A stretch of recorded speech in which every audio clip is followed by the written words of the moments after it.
Catatan Presiden RI. Presiden Jokowi menghadiri KTT peringatan 45 tahun ASEAN Uni Eropa di Brussel, Belgia. Dalam rangka menghadiri KTT ASEAN EU dalam rangka 45 tahun hubungan ASEAN dan Uni Eropa. Presiden Jokowi menghadiri pembukaan konsolidasi nasional Badan Pengawas Pemilihan Umum atau Bawaslu RI tahun 2022. Pengawasan pemilu, peran Bawaslu menempati posisi yang sangat sentral. Untuk menjaga integritas pemilu, pengawasan harus dilakukan di semua tahapan pemilu. Seluruh prosesnya harus diawasi dengan sangat cermat, ditangani dengan sangat hati-hati, untuk mewujudkan, sekali lagi, pemilu yang berkualitas. Di hadapan para pemimpin ASEAN Uni Eropa, Presiden Jokowi minta adanya kesetaraan dalam hubungan antara ASEAN Uni Eropa. Jika ingin kita membangun sebuah kemitraan yang lebih baik, maka kemitraan harus didasarkan pada kesetaraan. Tidak boleh ada pemaksaan. Tidak boleh lagi ada pihak yang selalu mendikte dan beranggapan bahwa my standard is better than yours. Inilah catatan Presiden RI, catatan tentang kegiatan Presiden Jokowi dalam menjalankan roda pemerintahan dan kenegaraan pada pekan ini. Bersama saya Musli, inilah catatan Presiden RI selengkapnya. Catatan Presiden RI. Selasa 13 Desember, Presiden Jokowi dan Ibu Negara Nyonya Iriana Jokowi melalui Bandara Internasional Soekarno-Hatta, Tangerang, Banten menuju Brussel, Belgia. Di Brussel, Belgia, Presiden Jokowi menghadiri KTT peringatan 45 tahun ASEAN Uni Eropa. Dalam keterangan pers sebelum lepas landas, Presiden Jokowi mengatakan Uni Eropa adalah mitra dagang ASEAN ketiga terbesar setelah China dan Amerika Serikat. Menurut Presiden, total perdagangan ASEAN Uni Eropa pada tahun 2021 lalu mencapai 268,9 miliar dolar Amerika Serikat. Perdagangan antara ASEAN dan Uni Eropa pada tahun 2021 sebesar 268,9 miliar US dollar. Ini adalah yang ketiga terbesar setelah RRT dan Amerika Serikat. Dan juga foreign direct investment dari Uni Eropa ke ASEAN yang berjumlah sebesar 26 miliar US dollar di tahun 2021 juga merupakan foreign direct investment yang terbesar kedua setelah RRT. Inilah kenapa terus kita perkuat, terus kita tingkatkan hubungan yang baik antara ASEAN dan Uni Eropa. Juga tentu saja negara kita Indonesia ingin agar perdagangan kita meningkat antara Indonesia dan EU dan juga investasi dari Uni Eropa ke Indonesia juga terus meningkat. Mendampingi Presiden dalam penerbangan menuju Brussel, Belgia, Ibu Negara Nyonya Iriana Jokowi, serta Menteri Sekretaris Negara Pratikno. Sementara itu, melepas keberangkatan Presiden Jokowi dan Ibu Negara Nyonya Iriana Jokowi serta delegasi, diantaranya Wakil Presiden Kiai Haji Ma'ruf Amin, beserta Ibu Wuri Ma'ruf Amin, Panglima Tentara Nasional Indonesia, Kapolri, dan pejabat Gubernur Banten Al-Muktabar. Rabu dini hari waktu Indonesia Barat 14 Desember atau Selasa petang waktu setempat, Presiden Jokowi dan Ibu Negara Nyonya Iriana Jokowi beserta delegasi tiba di Brussel, Belgia setelah menempuh penerbangan sekitar 15 jam dari Bandara Internasional Soekarno-Hatta, Tangerang, Banten. Kedatangan Presiden dan Ibu Negara Nyonya Iriana Jokowi beserta delegasi disambut pejabat Kementerian Luar Negeri Belgia, pejabat Uni Eropa, dan Duta Besar Luar Biasa Berkuasa Penuh Republik Indonesia di Brussel, Andri Hadi.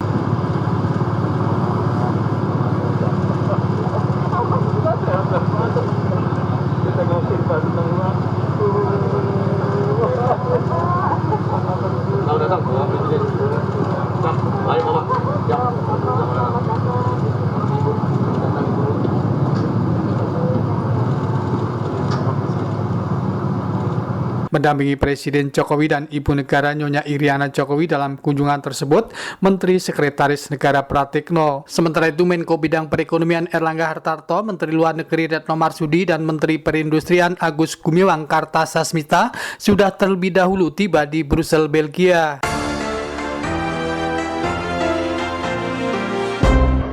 Rabu 14 Desember waktu setempat atau Kamis 15 Desember waktu Indonesia Barat dalam rangkaian menghadiri KTT peringatan 45 tahun ASEAN Uni Eropa di Brussel, Belgia, Presiden Jokowi melakukan pertemuan bilateral. Presiden melakukan pertemuan bilateral dengan Perdana Menteri Belanda, Perdana Menteri Swedia, dan Perdana Menteri Ceko. Selain itu, Presiden Jokowi juga melakukan pertemuan dengan Raja Belgia. Dalam keterangan pers tentang kegiatan Presiden, Menteri Luar Negeri Retno Marsudi antara lain mengatakan, dalam pertemuannya dengan Raja Belgia, Presiden Jokowi mengharapkan agar Belgia meningkatkan investasinya di Indonesia. Selain itu, Presiden mengundang Raja Belgia untuk berkunjung ke Indonesia. Menurut Menteri Luar Negeri Retno Marsudi, pada pertemuan dengan Raja Belgia, Presiden juga membahas penguatan kerjasama investasi antara Indonesia dengan Belgia, serta kerjasama dalam mengatasi persoalan perubahan iklim. Presiden mengharapkan Belgia dapat meningkatkan investasi di Indonesia, serta mengundang Raja Belgia untuk berkunjung ke Indonesia. Sementara dalam pertemuan dengan Perdana Menteri Ceko, Belanda, Swedia, Bapak Presiden menekankan beberapa hal. Pertama, pentingnya kerjasama transisi energi.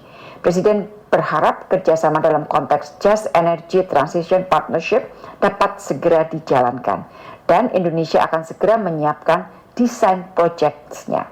Kedua, Presiden menyampaikan concern terhadap kebijakan-kebijakan Uni Eropa yang sifatnya diskriminatif dan menghambat ekspor komoditi Indonesia. Kebijakan baru yang menjadi sorotan Bapak Presiden adalah Deforestation Free Commodities. Yang ketiga, Bapak Presiden mendorong agar negosiasi Indonesia-EU CEPA dapat segera dirampungkan. Saat ini, negosiasi sudah masuk ke putaran yang ke-12.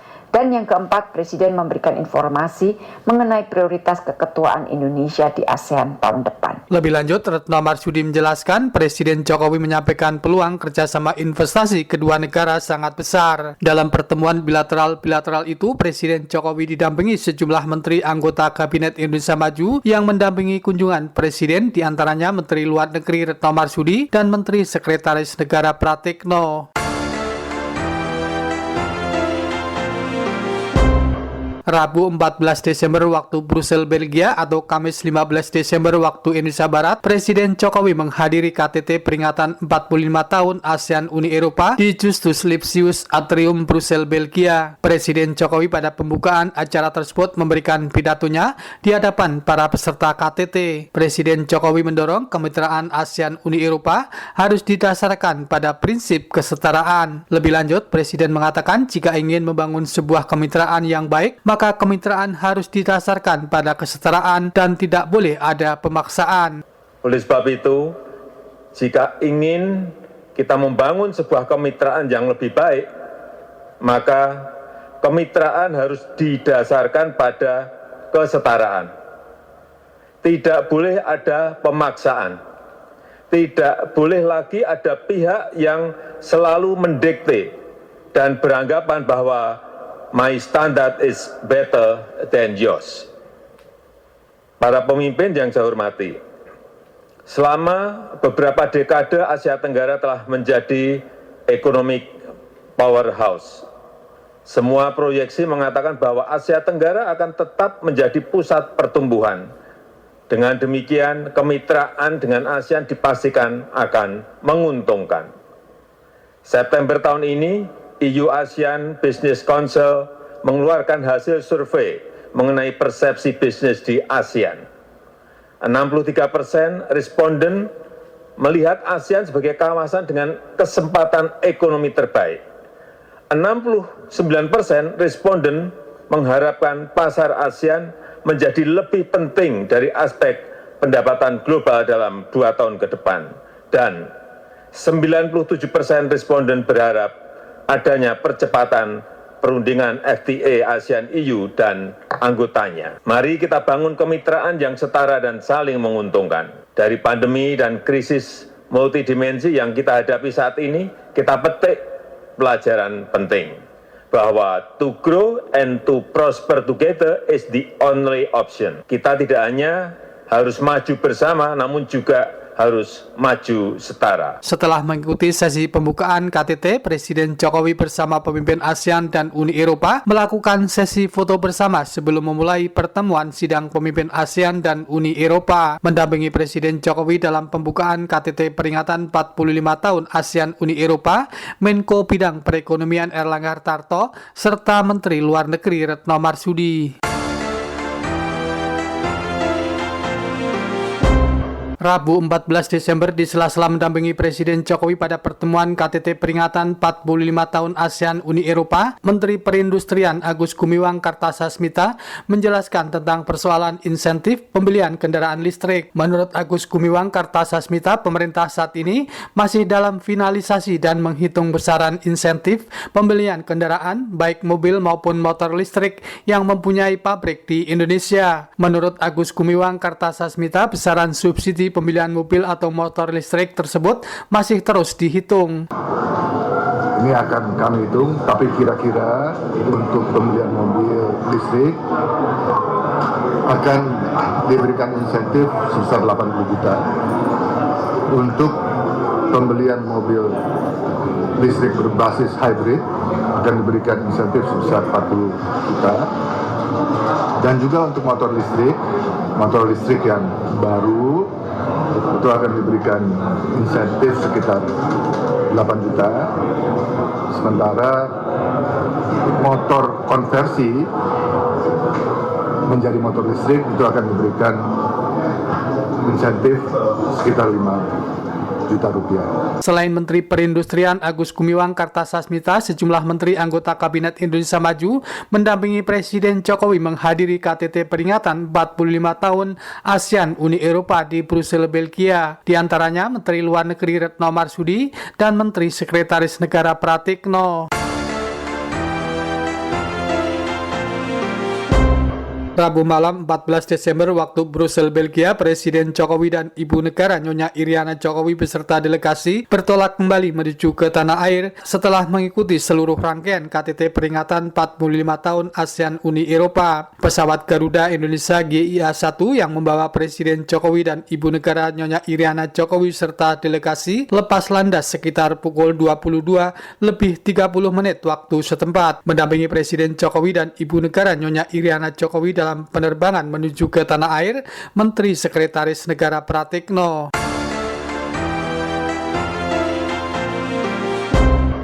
Kamis petang waktu Indonesia Barat 15 Desember, Presiden Jokowi dan Ibu Negara Nyonya Iriana Jokowi serta delegasi tiba di tanah air. Pesawat Garuda Indonesia GIA-1 yang membawa Presiden Jokowi dan rombongan mendarat di Bandara Internasional Soekarno-Hatta, Tangerang, Banten pada pukul 18:30 waktu Indonesia Barat. Menjambut kedatangan Presiden Jokowi dan Ibu Negara Nyonya Iriana Jokowi antara lain Sekretaris Kabinet Pramono Anung, Panglima TNI Jenderal TNI Andika Perkasa, Kapolri Jenderal Polisi Listio Sigit Prabowo, dan PJ Gubernur Banten Al-Muktabar.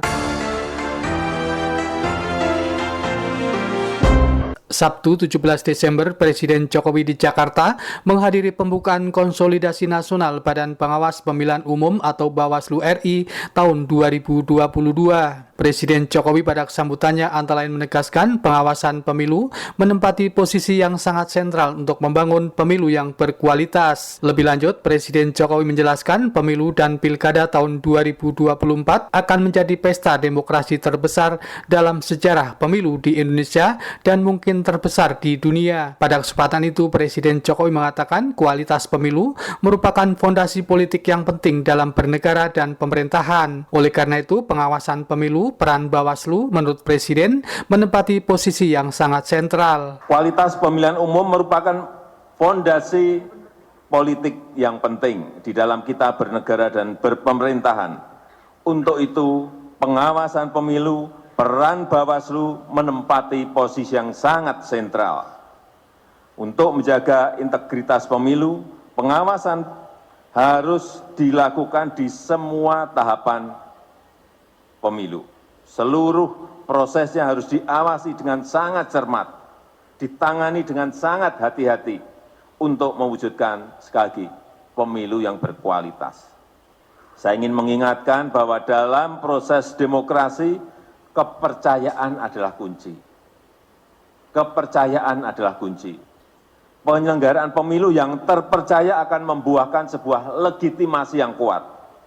Ibarat pertandingan bola, semua akan menerima dan mengakui hasil pertandingan jika prosesnya dilakukan secara adil dan berintegritas.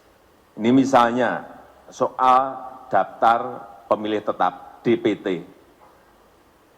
Tiap pemilu selalu menjadi polemik, selalu menjadi bahan untuk menuding ada kecurangan. DPT ini selalu diulang-ulang. Oleh sebab itu saya berharap Bawaslu benar-benar bekerja keras untuk mengawasi proses penyusunan DPT ini.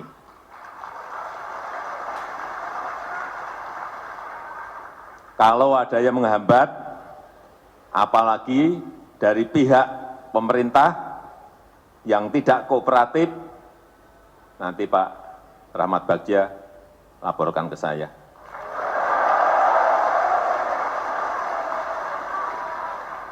Karena urusan DPT ini sangat krusial.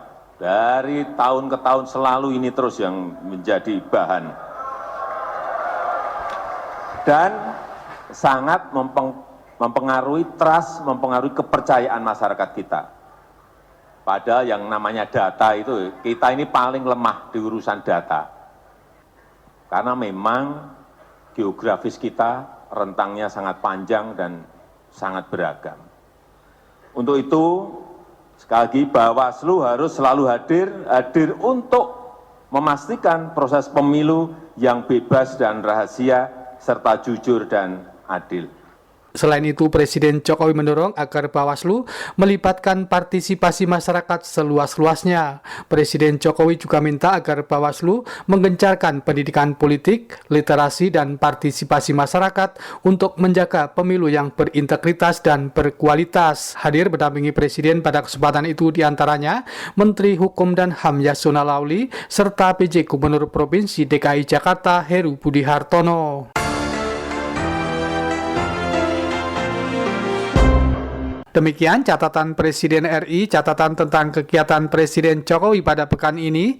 Saya Musli dan Bayu Istiqlal, serta Muhammad Rizkianto melaporkan. Catatan Presiden RI.